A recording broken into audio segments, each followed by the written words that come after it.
¿Podría, por favor, cualesquiera de ustedes darme el significado de voladito? Curiosamente, en los 3 cultos han sonreído con mucho antojo, pero no me han querido decir lo que significa voladito. Temo que están pensando con los más simples significados hasta los peores. Así es que denme uno en medio. ¿Sí? Cualquier cosita, cualquier volado pequeño. Bueno, sí, Julio. Tirar una moneda al aire, ¿eso es voladito? Oh, está volando la moneda. Bueno, es curioso cómo nosotros usamos un idioma tan rico en vocablos, porque deben saber que voladito está muy, pero muy, muy lejos de significar lo que ustedes están pensando. Y no es mi propósito acrecentar vuestro léxico. Es punto de honor para que entiendan nuestro estudio de hoy, que también sepan lo que significa voladito. Es el número o letra pequeña que se coloca ya sea en la parte superior o inferior de un texto dentro de un párrafo de una obra literaria. Regularmente ese número o letra tiene como propósito hacer un llamado, una advertencia, una referencia en cualesquiera de los casos. Ocupé una definición académica, ahora se los diré en nuestro español. Cuando tomamos una obra, un libro, cualesquiera, el texto a veces tiene unos números pequeñitos o unas letras abajo o arriba, y casi siempre con mayor color o mayor intensidad de color. Y más abajo, en el pie de dicho párrafo, se repite dicho número o dicha letra. Esto es un voladito. Lo han visto todos, ¿cierto? Pero hasta ahora saben que se llama voladito. Pues bien, el propósito de aclararles el término es que necesito que revisen un voladito. Y si lo decía de esa forma, dirían que está hablando el predicador. Vayan a Números, capítulo 23. Números, capítulo 23. ¿Lo encontraron? En la mayor parte de Biblias, versión Reina Valera, encontrarán un voladito en el versículo 9. Por favor, léanlo y díganme si encontraron algo. Capítulo 23, libro de Números, versículo 9.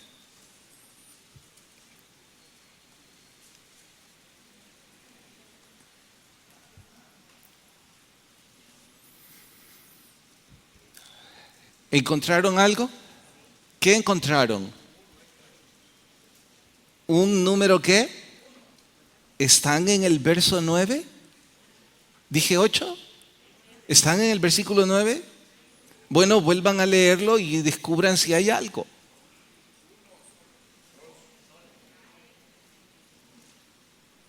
¿De veras hay un número 1 en el versículo 9? ¿El qué, Carlos? M. Wow, ustedes deben tener versiones bien modernas, porque es el único culto en el que ha sido difícil. En el 9, en el verso 9. Por favor, solo en el verso 9 busquen si hay algo. ¿Qué hay?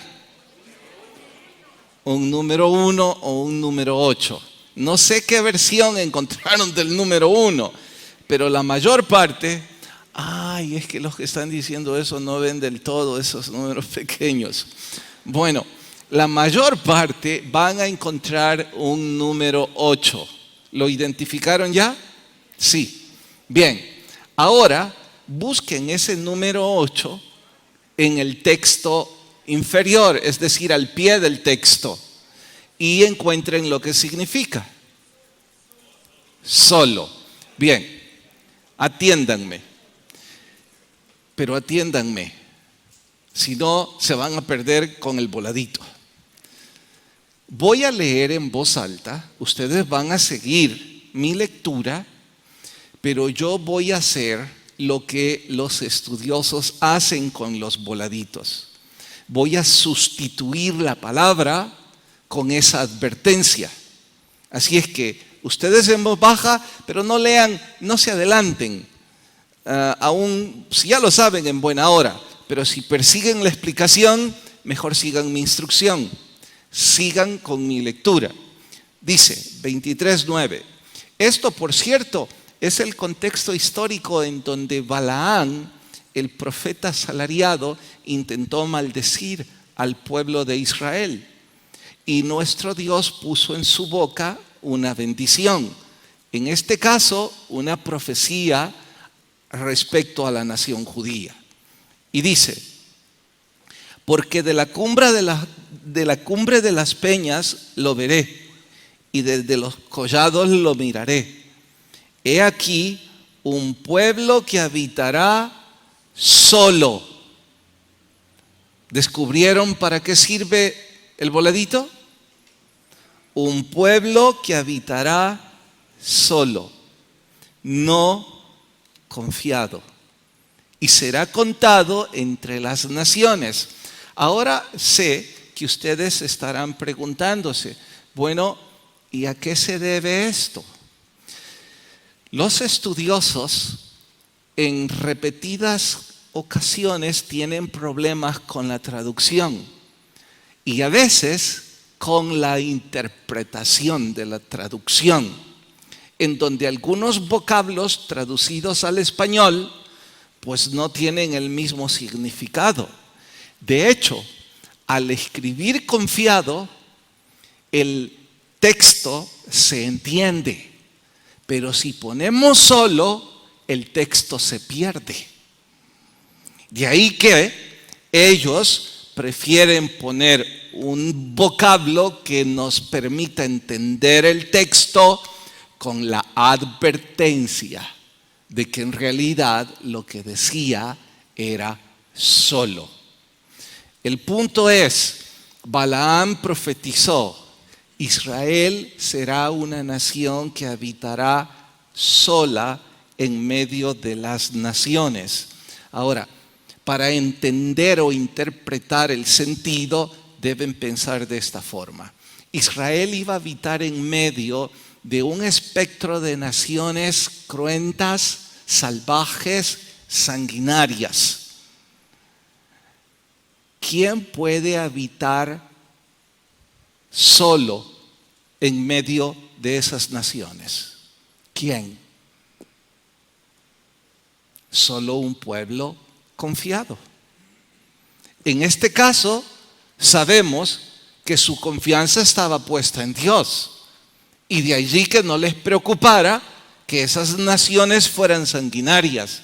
Ellos igual habitarían seguros y confiados. Pero el texto es solos. No necesitan a más nadie. Por si eso aún no convenciera al lector, vayan a Deuteronomio capítulo 7, que es el capítulo que hoy nos corresponde estudiar. Deuteronomio capítulo 7. Y descubran la ratificación de esa profecía. ¿Listos? Verso 1. Cuando Jehová tu Dios te haya introducido en la tierra en la cual entrarás para tomarla y haya echado de delante de ti a muchas naciones, a todos los terminados en eo, naciones, noten esto, mayores y más poderosas que tú, que eso quede constancia. Sigue. Y Jehová tu Dios te las haya entregado delante de ti y las hayas derrotado, las destruirás del todo. No harás con ellas alianza, ni tendrás con ellas misericordia, y no emparentarás con ellas. No darás tu hija a su hijo, ni tomarás a su hija para tu hijo, porque desviará a tu hijo en pos de mí y van a servir a dioses ajenos.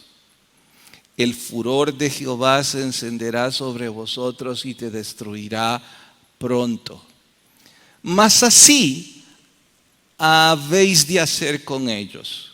Sus altares destruiréis, quebraréis sus estatuas, destruiréis sus imágenes y quemaréis sus esculturas en el fuego. Paren. ¿Está claro cómo debían vivir? Solos. ¿Están claros? ¿Sí, amén todos? ¿Está ratificado? Bien, ahora vamos a hacer lo que los estudiosos llaman paralelismo. Lo he venido haciendo, así que ya es fácil para ustedes.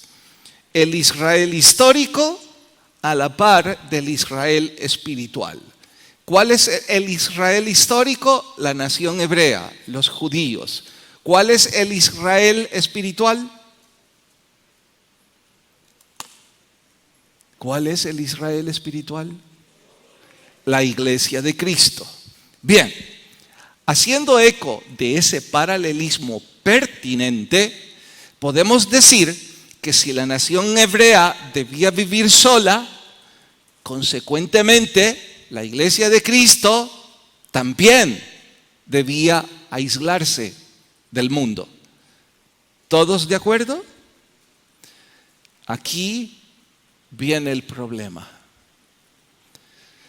Pero ¿que acaso no el Nuevo Testamento dice que la iglesia de Cristo debe ser luz en medio de la oscuridad y sal en medio de la tierra?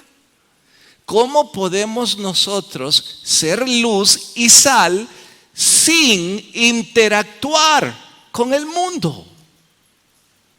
Si se nos prohíbe la comunidad con ellos, si se nos excluye de la interacción con ellos, ¿cómo podemos ser luz? ¿Cómo podemos ser sal? Peor aún, si nosotros les comunicamos que debemos vivir aislados de ellos, entonces ellos nos van a rechazar porque nosotros los estamos rechazando. Lejos de ser luz, seremos oscuridad en medio de la oscuridad. Y allí el problema. Si interactuamos, nos vamos a contaminar. Lo advierte. Si le das tu hijo a su hija o a su hija a tu hijo, te va a destruir. Bueno, y entonces, ¿cómo resolvemos el dilema? Eso es lo que vamos a estudiar en el sermón de hoy titulado ¿Cómo interactuar con el mundo sin contaminarnos? Vayan de nuevo al capítulo 7, pero ahora leemos el verso 6. Porque tú eres pueblo santo. Hoy ya no dice que es un pueblo solo o confiado, un pueblo santo para Jehová tu Dios. Jehová tu Dios que te ha escogido para hacerle un pueblo especial más que todos los que están sobre la tierra. Ahora dice que somos un pueblo especial. Bien, hasta ahí leemos y oramos. Señor, rogamos que tu Espíritu Santo hable a nuestras vidas y que podamos crecer. En Cristo Jesús lo rogamos. Amén. Es punto de honor entender que vivir solo no significa vivir aislado.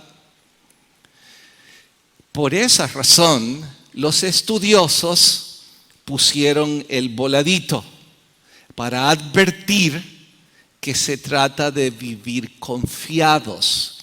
Y lo que hay que resolver es confiados en qué, pero no habla de aislamiento. La mejor prueba de ello es el ejemplo por supremacía para la iglesia de Cristo, nuestro Señor.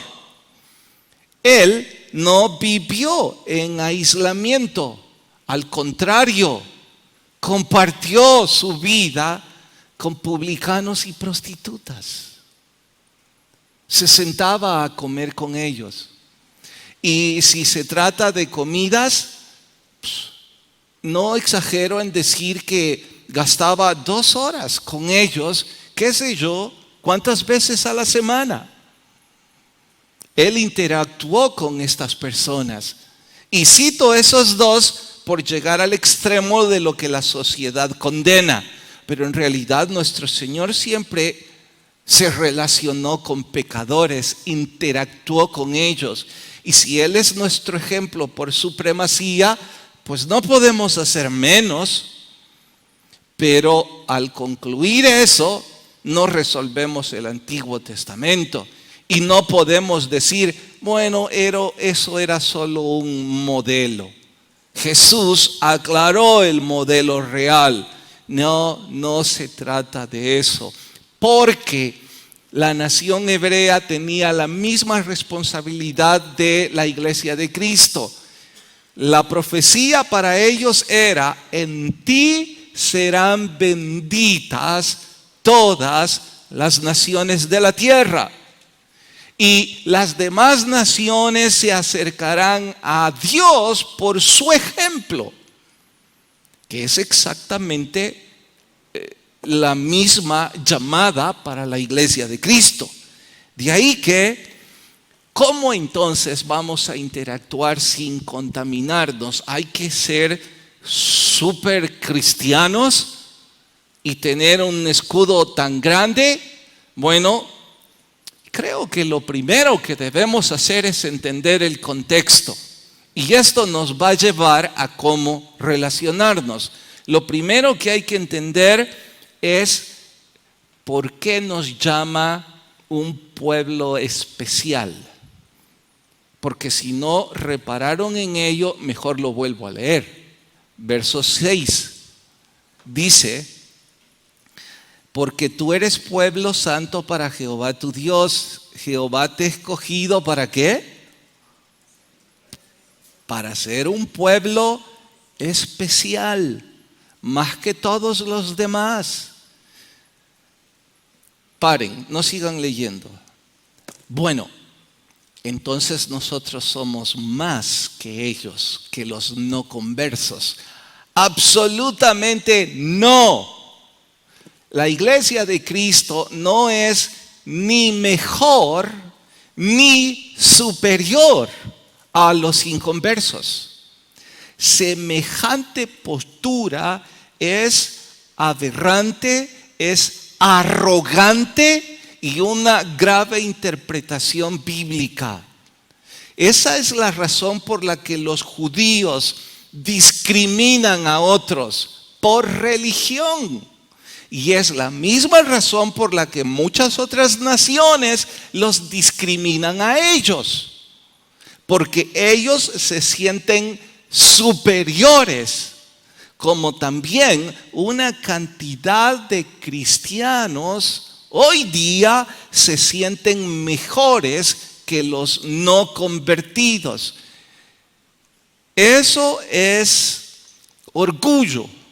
Y el orgullo se engendra en el infierno. Nosotros no somos mejores ni superiores.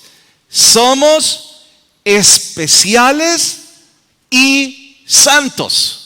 O somos especiales por ser santos. Sabemos todos que santo significa apartado para Dios. Entonces voy a usar más palabras. Nosotros somos un pueblo especial para Dios, que nos llama su especial tesoro, porque hemos sido apartados para Él. Lo que no hemos resuelto aquí, porque algunos dirán, solo es juego de palabras, pastor. Superior es sinónimo de superior. especial es sinónimo de superior. Cuidado con lo que dice. Entendamos por qué somos especiales. Verso 7. No por ser vosotros más que todos los pueblos os ha querido Jehová y os ha escogido, pues vosotros erais el más que insignificante de todos los pueblos, sino por cuanto Jehová os amó y quiso guardar el juramento. Ahora retomemos la idea básica. ¿Por qué somos especiales? Sé que van a responder, porque Dios nos amó. De acuerdo, pero ¿por qué nos amó? No necesitamos razones para que el amor surja. El corazón ama porque es dueño de sus sentimientos. Sin embargo, en este caso, el corazón de Dios dice por qué nos amó. ¿Por qué nos amó? No busquen la respuesta en su antecedente ni en su conocimiento histórico. Búsquelo en el texto. ¿Por qué nos amó?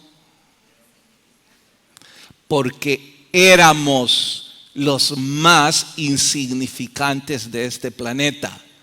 Es decir, Dios eligió a los judíos por ser lo peor de lo peor. En ese sentido, Hitler tenía razón al odiarlos, porque eran lo peor de una raza o de la raza humana. Y en forma paralela, para que no exista lugar a dudas, el Nuevo Testamento ratifica que Dios amó a la iglesia porque somos lo más vil de este mundo. Y Él nos eligió para avergonzar a los sabios. Somos un pueblo especial porque Dios nos amó por ser los más débiles y los más inferiores de toda la raza humana. No hay opción siquiera a ponerlo en discusión.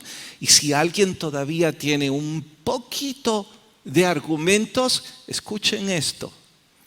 Nuestro Señor Jesucristo se aseguró que para fundar la organización más portentosa de toda la historia, su equipo de fundadores fueran 11 viles, sin educación y sin influencia alguna.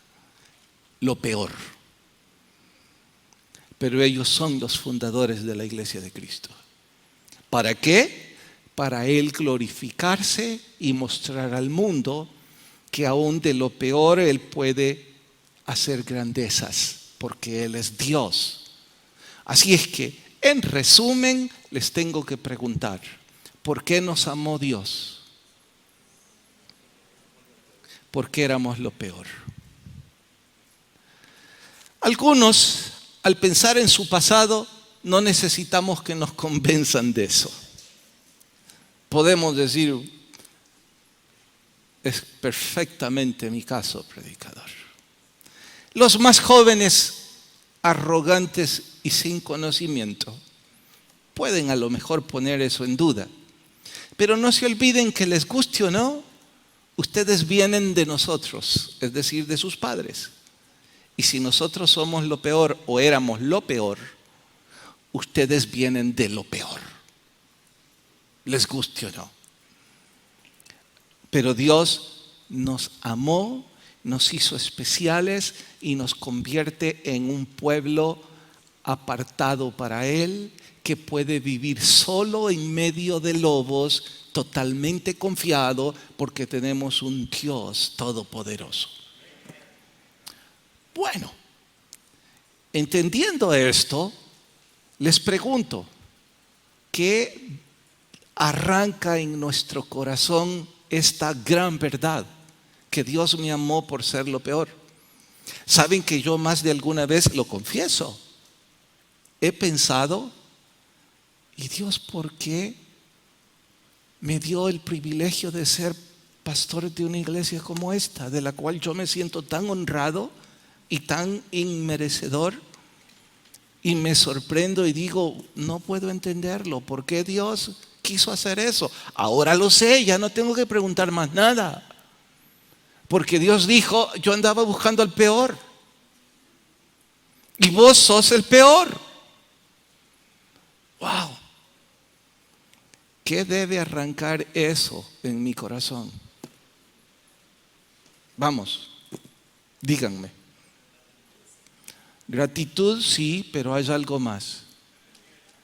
Perdón, levanten la mano porque no... Sí, hermano, un cambio en nuestras vidas cerca.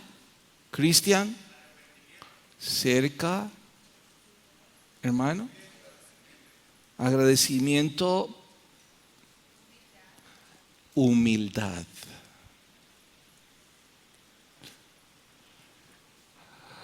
Carlos, ¿por qué sos pastor de esa iglesia? Bueno, estudié 10 años. Es que he hecho cosas bien, he sido ordenado. Y razones como esa solo demuestran mi aberración. Carlos, ¿por qué sos pastor de esa iglesia? Porque yo era lo peor. Y Dios quería glorificarse en el peor. Y por eso me apartó para Él. Y por eso ahora soy especial para Él. Así que yo no tengo ningún mérito. Y perdonen si me estoy poniendo como ejemplo, pero la idea es que lo trasladen a sus vidas.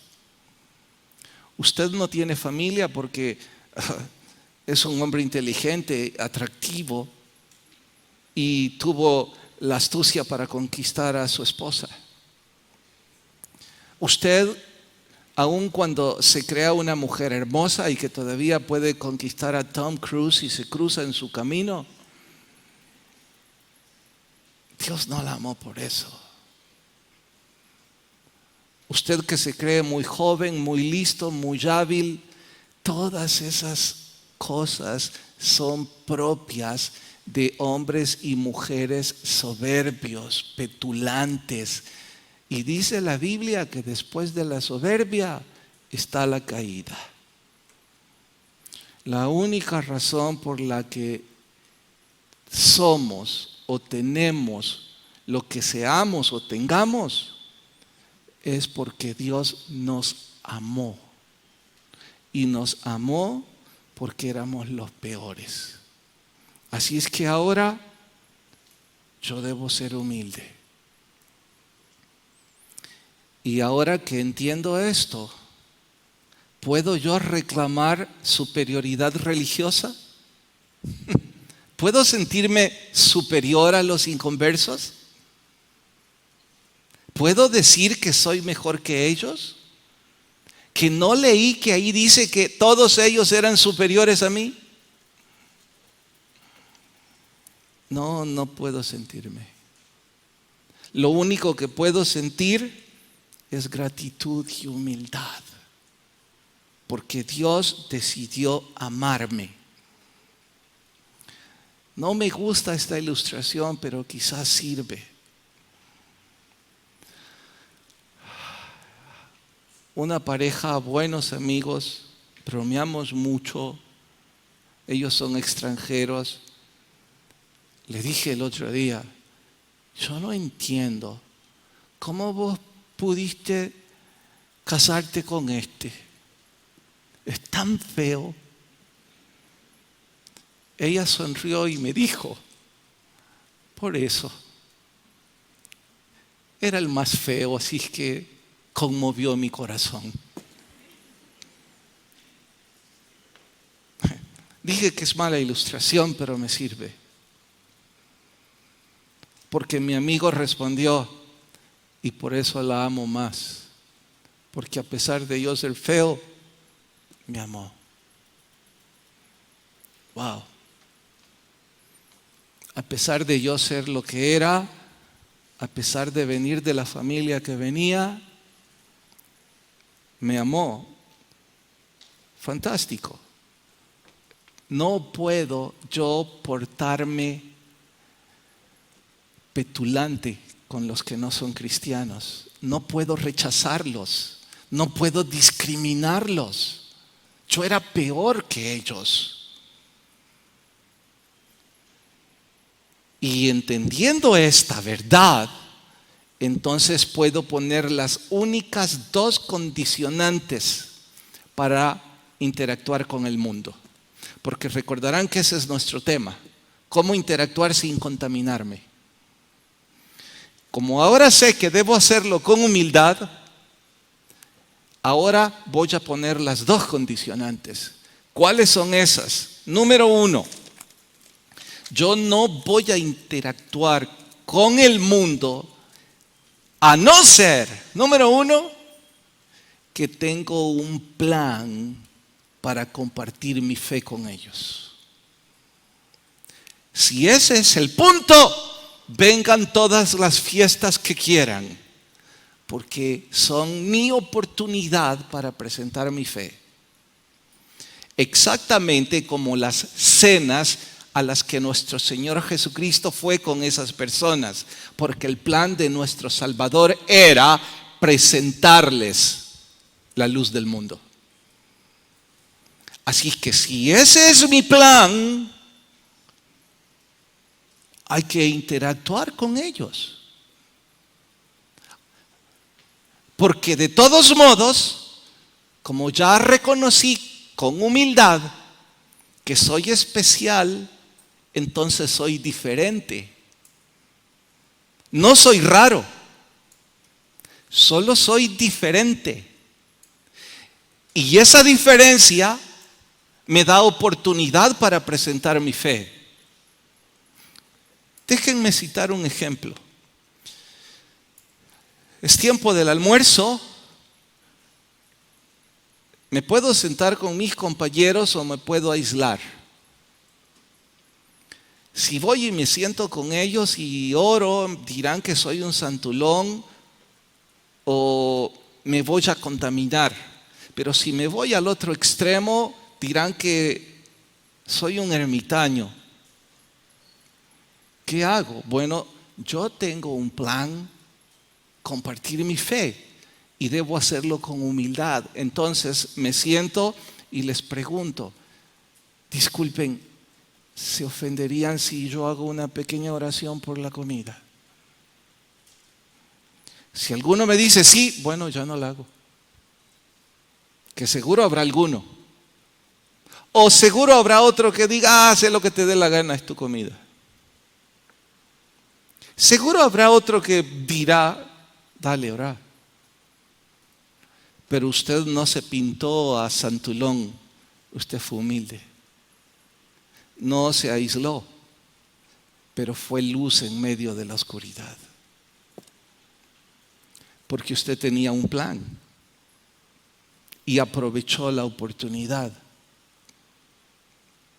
Y así podríamos citar 10 ejemplos más, pero por cuestión de tiempo voy a la segunda condicionante. La segunda condicionante es no repetir sus costumbres. Nuestro Señor Jesús comió con los publicanos, pero jamás fue un ladrón. Nuestro Señor Jesús compartió con las prostitutas, pero jamás se enredó en sus prácticas pecadoras. El llamado entonces para nosotros es no enredarnos y no repetir sus prácticas. Ahora, pueden estar 100% seguros de esto. Si no cumplen la primera, van a enredarse repitiendo sus prácticas. Porque lo único que nos frena de enredarnos en sus costumbres es el plan de evangelismo. Con esto estoy diciendo, asegúrese, entre otros ejemplos, de no repetir su vocabulario, que sepan que usted no usa esas palabras sucias. No les tiene que decir por qué, solo es diferente. Sea luz. De hecho, les tengo que exhortar una vez más a todos los discípulos. ¿Por qué creen que decir palabras sucias no es un grave pecado? ¿Por qué no luchan contra eso? ¿Por qué sí sienten vergüenza del adulterio, del alcoholismo, del robo, pero no sienten vergüenza de las palabras sucias? Debemos sentir mucha vergüenza de no ser luz.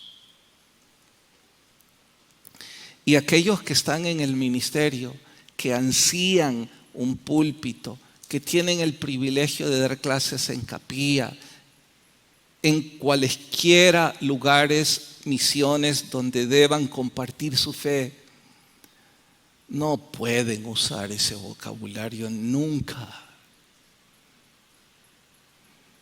Ni siquiera el caliche. Pastor, pero es que yo hablo en los términos de ellos para así sentirnos en la misma página. Que me están diciendo que el Señor Jesucristo necesita de la poca educación para ser atractivo a los no cristianos. La verdad es que usted sigue aprendiendo palabras que no son del español porque usted es perezoso para aprender un español culto.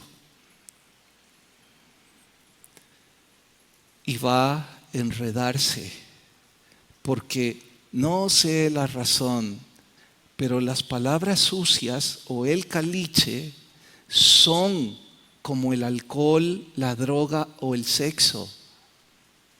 Después de una vienen dos. Y hay un atractivo que yo no entiendo. Y se multiplicarán. Asegurémonos cuando estemos interactuando de no querer ser como ellos, no vestir como ellos, no hablar como ellos, no caminar por donde ellos caminan, no disfrutar de lo que ellos disfrutan. Asegurémonos de ser diferentes para que esa diferencia sea luz. Pero no vamos a poder sin un plan de evangelismo y vamos a terminar contaminados. De hecho, si hay personas en medio nuestro que ya estamos compartiendo nuestro tiempo con personas que no aman a Jesús y ya estamos siguiendo su forma de vestir, su forma de hablar, los lugares que visitan, sus horarios, sus conversaciones, sus chistes de doble o triple y vulgar sentido, estamos ya contaminados. No teníamos el plan, interactuamos, ellos son más fuertes que nosotros, no lo olviden. La única forma de nosotros ser especiales es ser santos.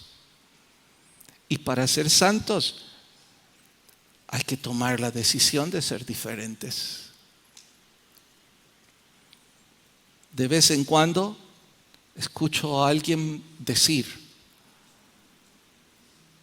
Pastor, pero ¿por qué está mal que yo vaya a este lugar? ¿Por qué está mal que yo me vista de esta forma?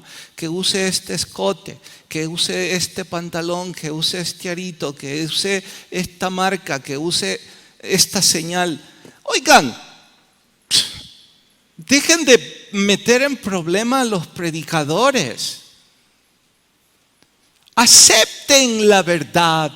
La verdad es que están enamorados de las prácticas del mundo y andan justificándose para repetirlas en la comunidad de la iglesia de Cristo. ¿Por qué no mejor ser humildes y con honestidad decir: voy a luchar para ser diferente? La contaminación es parecido a la intoxicación.